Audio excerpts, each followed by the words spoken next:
Okay, we just got up and we're getting the boat ready to leave. I was hoping to be able to sail out because the stuffing box is shot again. I have no idea what's wrong with it this time. I've been filling it with oil. It's a dripless one. It just wants to be packed, and I packed it and packed it and packed it, and it still leaks. So I was hoping there'd be enough wind so we could sail off the motor because we finally emptied out the bilge. This is just the bane of my life, is having a wet bilge with no bilge pump in it and this much bilge so the water sloshes everywhere. But I don't know, we might not be able to accomplish that. Anyway, I'm gonna put the Dodger back on now that everything's had overnight to kind of harden up, and Dan's just getting the rest of the boat ready, flashing the dinghy, etc, etc. Okay, we just sailed off the anchor. Dan's just finishing pulling it up. At the main salon this time, we actually managed to get off on the right tack, which was a miracle, because there's a bommy right there. You can see where the lumpy wave is. If we got off on the wrong tack, we would hit that. And then that boat. Those are kind of our only two obstacles. So many surfers. Yeah, all right, off we go. I'm just gonna pay attention to not hitting the reef, and then I will talk some more. Our next destination is Lombok, the island just east of Bali and a 550-mile sail almost due west from Roti. We have plane tickets out of Indonesia, so we need to boost over to Lombok without making any more stops along the way. Luckily, we found a really nice weather window to head over, so it's back to sea into the sunshine we go.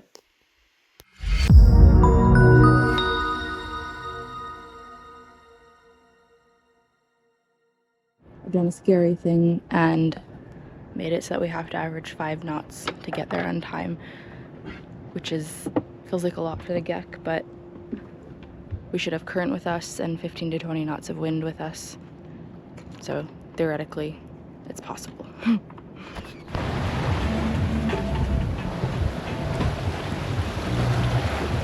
Some more weird, funky, wonderful Indonesian current right here. Just got into a patch of it. It's pretty rock and roll, man, that we're almost out of it. Coastal sailing, eh? Am I right? Okay, current is over. Dan started a quick bread right before we left, and now he's in the next phase. I'll let him tell you about it. No, that's it. Bread's proving. Doing a focaccia because it's a nice and easy bread. And then we realised focaccia's a super wet loaf, so last time we made a focaccia, or a couple of times made the focaccia in a fat tray. The middle, because it's wet, it moulds really quickly. So I'm doing 2 mini focaccias instead.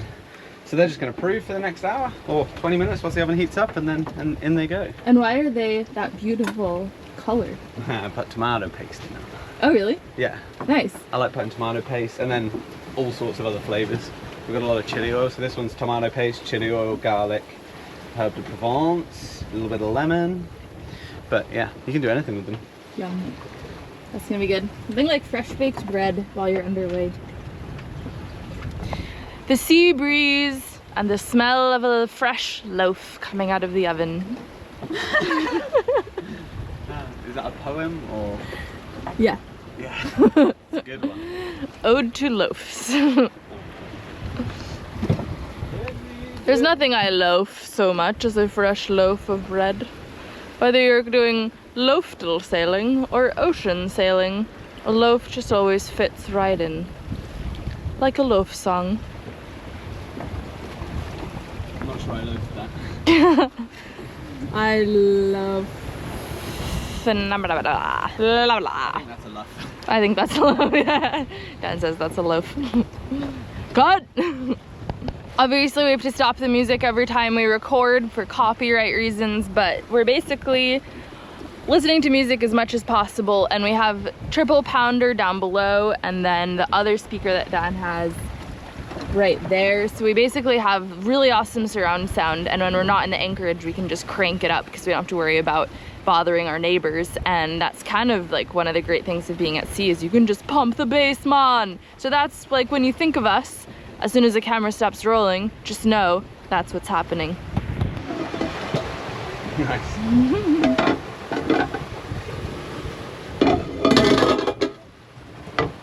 Challenges of doing things underway. Whee! She's getting rolly. We're gonna have a BMC for a lot of this trip. Today should be fine, but then we're getting this 9-foot swell coming in the next day or two. So that should get interesting. 13-second period? Yeah. It's a long period, but still. Lots to do. Barely alone. I just changed out the wind vane paddle for the smaller one. Sometimes in bigger following seas, even if the paddle's the right size for the wind speed, it can oversteer the boat, and then changing it out for the smaller one puts me on a better course. The big one just rounds up really far on every wave, so we're feeling a lot more stable now.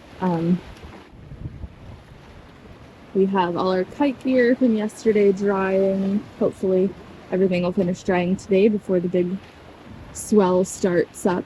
And yeah, wing on wing, just living life. Disposing of garbage is a problem on the smaller islands. We just have a bucket we've been keeping of all our organic scrap food that we don't like to throw away in the anchorage because we don't want it to wash up on the reef. We've just been saving it up, so now that we're far from land in every direction, I'm just going to dump all the food waste overboard. Oh. Look at those beauties. One loaf each. Whoa, that doesn't seem fair. I cooked it.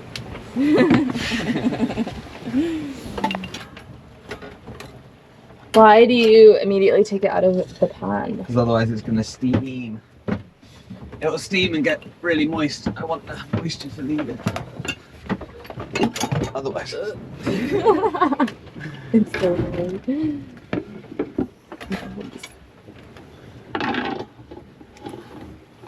Oh my lord, these might not survive out in the cockpit with me. Okay, second question, when can we eat it? I'm going to have to sit for like 20 minutes, I think. Okay. Wait.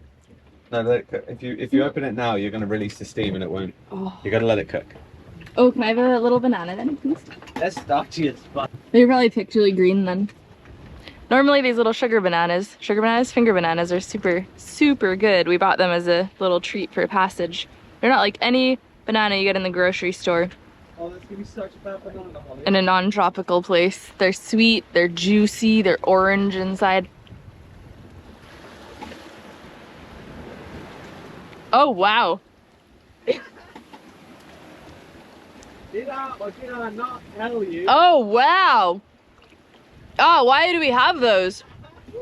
Did I or did I just tell you? Oh, I feel like I just ate glue.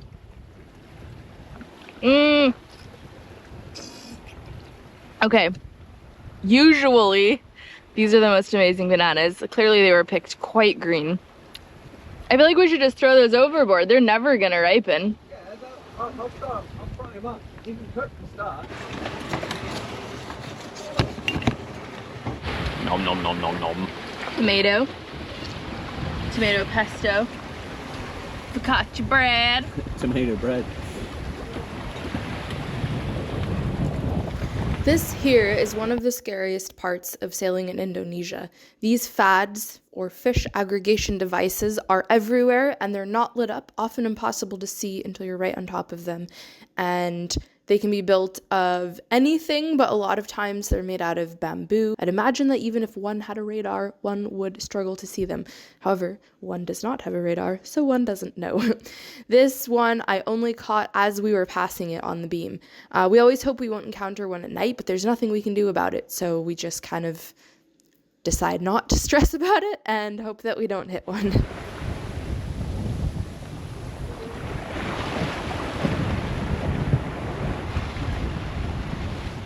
Today has gone by really quickly. I spent pretty much the whole day outside. It was really hot down below, so I kind of made myself a cave in the cockpit out of cushions and just laid down, and I've just been reading all day. It's been really nice.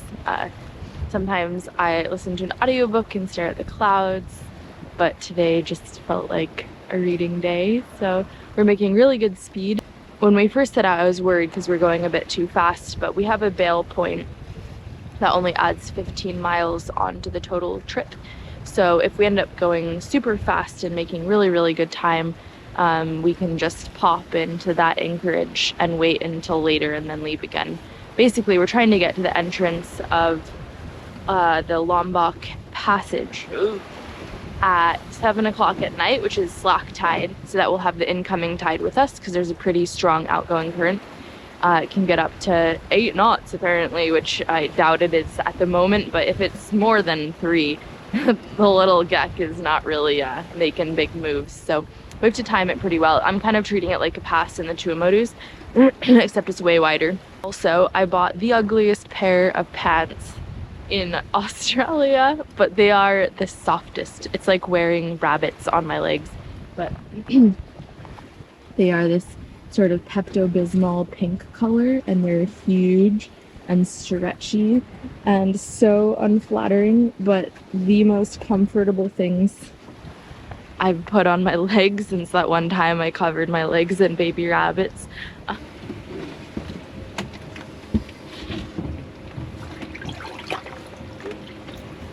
The one part of gecko that has remained the same since I left Panama is the incessant emptying of bilge by rag. It seems that there's always an issue with the stuffing box, and this passage is no exception. So I call it visiting the lake, and we were visiting the lake a lot.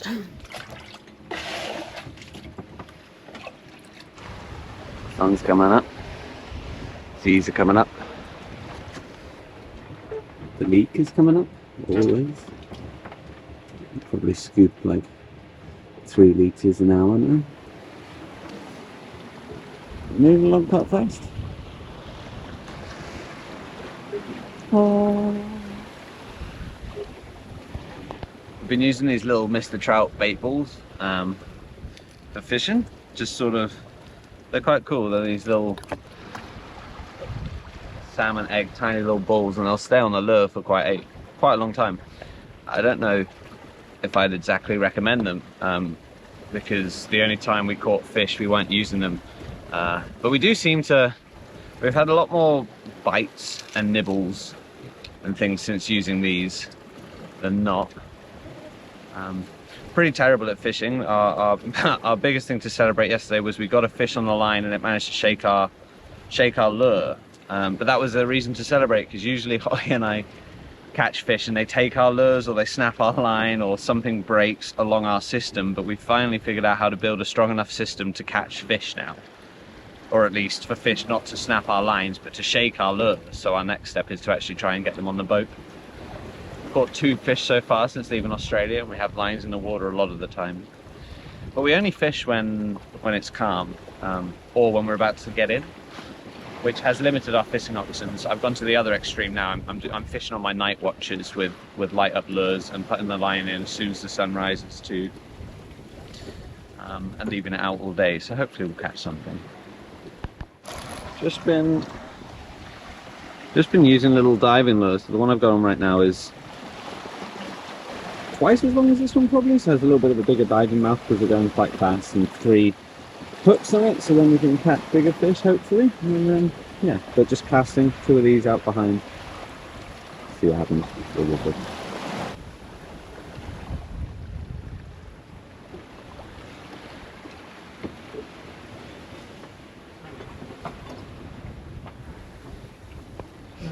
Last night we passed quite a few fishing boats at one point when we were coming around the corner of what's that island called? Sumba. They kind of are, they don't transmit AIS, but they're a very bright light on the horizon and they don't move very fast. So from the time you see them to the time you actually pass them, it's usually at least an hour. So it's pretty chill. We are doing 3 or 4 hour watches and then checking for ships every 40 minutes. Napping on the watch, once a solo sailor, always a solo sailor. So it was pretty mellow, and I think those guys keep a pretty big eye out anyway for other boats, so nothing to worry about there. It's still pretty mellow. Wendy said that the swell was going to be hitting us beam on, but it's actually behind. So I don't know if the big swell's coming in beam on, but right now it's just a normal amount of roll for this sort of thing, which is a lot. We definitely have current with us because I would say we're pretty underpowered, but we're going really fast. I based our calculations on averaging 5 knots, and I'd say we're averaging 6. So anyway, Dan just got off his last night watch. It's morning now. He made us tea, and I'm just gonna do what I did yesterday: lie around, read my book, be lazy. After 2 weeks of surfing and kiting every day, sometimes both in one day, it feels really good to just do nothing. Beautiful day. We had a fish on this morning. Lost the fish this morning. Try again. But definitely sunrise bites are a daily occurrence. So some of the sunrise catch, you know. He's already gone. I guess he just got out of our way. Yeah.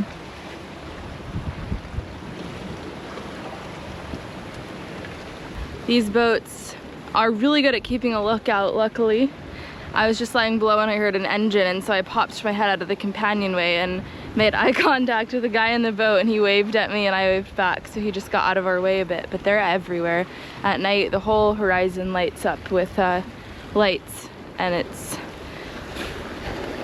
you know, they don't want us to hit them. They're clearly paying attention, but damn. Sailing around Indonesia, eh? We also just came really close to a fad.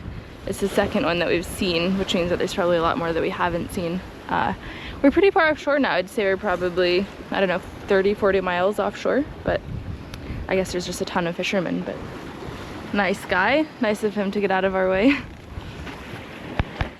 Third fishing boat that we've passed in the last 2 hours. They're so good at avoiding us though. Wait, where is it? It's hard with the swell. Oh yeah, there it is. You can only see it when when we're on top of the swell, but then they disappear. But oh, I think I see another one over there. Yeah, they're everywhere. But Dan just pointed out we're getting closer to Bali and Lombok, which is just way busier. But I think based on what we saw in Roti, there were a ton of guys on each boat. I mean, I'm sure they take it in turns fishing and sleeping, so I think they're all paying pretty good attention. There's always someone out and about, so I'm not terribly worried about keeping an eye all the time on them so far. Last night, Dan took the brunt of the night watches. He just kind of let me sleep a lot, and I did, and it felt great. I like that we don't stick to a strict watch schedule. We kind of do a rough one, but if you're tired and the other person's not, then they just stay on watch and you sleep. And it feels really good. I've worked on a lot of crude boats in the past, and there's an extremely strict watch schedule, which I guess makes sense when you have a ton of people. You have to have some sort of order, but it's nice when it's just the two of us because we kind of make it up as we go along. I tend to take more of the day watches, and Dan tends to take more of the night watches. Oh, there's a huge swell rolling in. So we have the wind-driven waves coming from behind, and then there's an 8-foot swell coming from the beam. I don't know how well you can see it through the camera, but actually you probably can if you look at the clouds, like where the clouds are in line with the waves. They're just going up, and then you can see the next swell coming in. Whoa, there it comes. Coming towards us. It's got a really long period. I think it's 8 or 9 feet at 16 seconds or something. Yeah, now we're down it, and now we're riding up the top.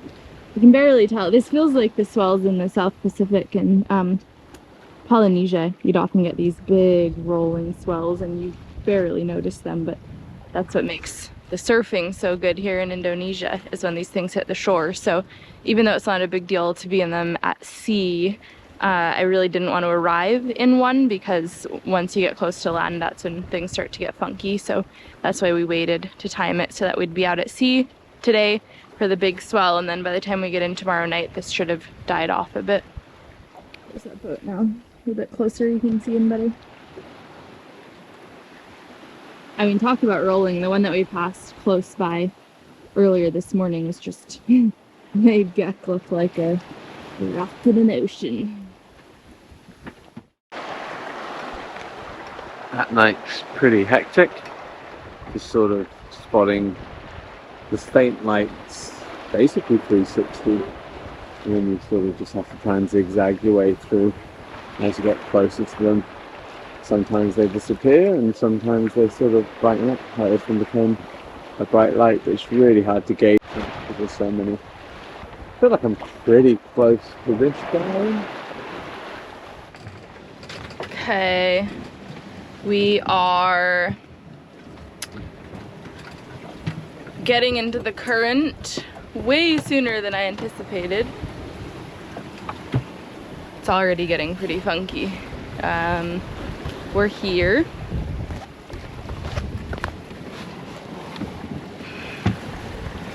So we're 20 miles from being to the edge of the point, and we're already starting to get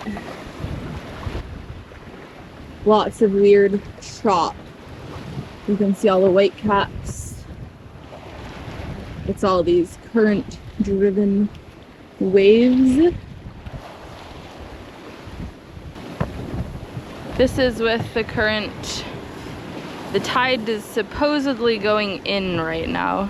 So I don't know what's gonna happen when the tide goes out and it's current against waves. But if we do have to turn around, it's gonna be pretty nasty stuff to go against. As far as the speed goes,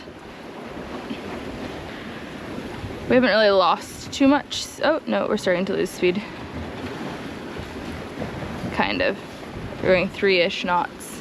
Not really sure what to expect, but I'm gonna stay out in the cockpit and just keep an eye on things because this is starting way earlier than I thought it would. Which means who knows what is in store. I've been nervous about this for the last 24 hours. I couldn't really sleep last night. It definitely has a reputation, this Lombok Pass, of being pretty gnarly. Apparently,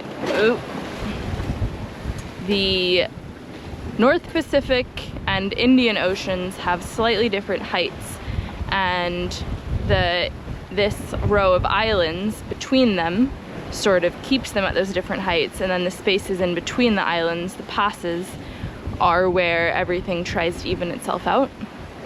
And the Lombok Pass, for whatever reason, has some of the most current of all of those passes, and that's the one that we're trying to go through because conveniently it's the furthest east island in Indonesia that has safe places to leave your boat, but to get there it's dangerous. So here we are.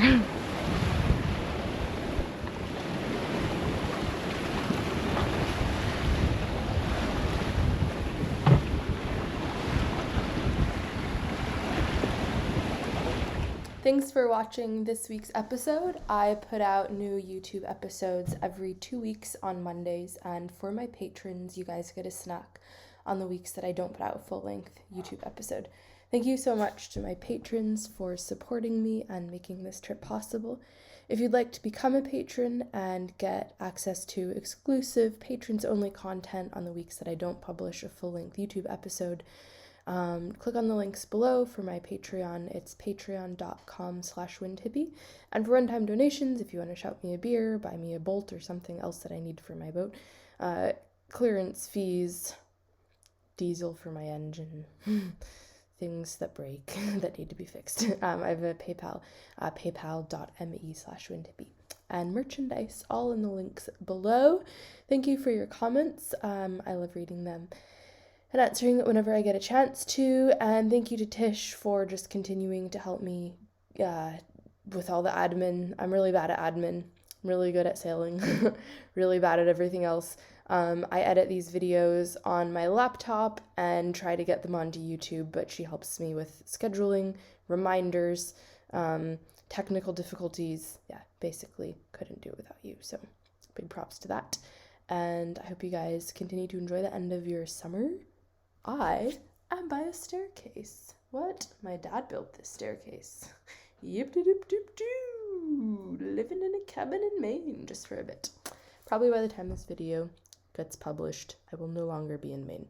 And by probably, I mean definitely. So anyway, I hope you enjoyed this video and continue to enjoy them more and more every time you watch one. this is the time when I normally cut myself off. So yeah, I'm gonna do that and see you on Patreon, hopefully.